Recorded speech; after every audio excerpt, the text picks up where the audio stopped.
Hey Sunshines, I bought Bizzle Revolution HydroSteam because I bought the baby version and loved it so much. I said, let me get Big Daddy and see what he can do.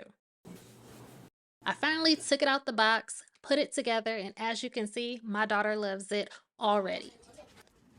All right, it's time to get started. I filled him up with some good old H2O and used one of the cleaning solutions it came with. It also came with 3 tools, an 8-inch hose, and a rinse and storage tray.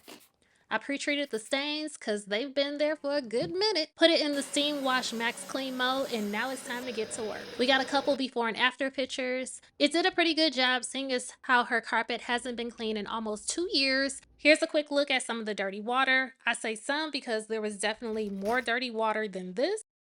After a long day's work, I brought Big Daddy back home to get him all cleaned up.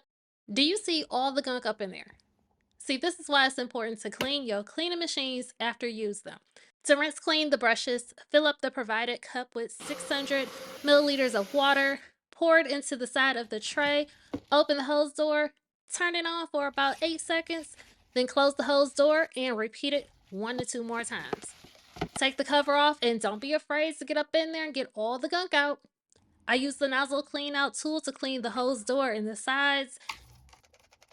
It was sucking up the dirt left and right. Don't go leaving all that nasty stuff behind for the next go round.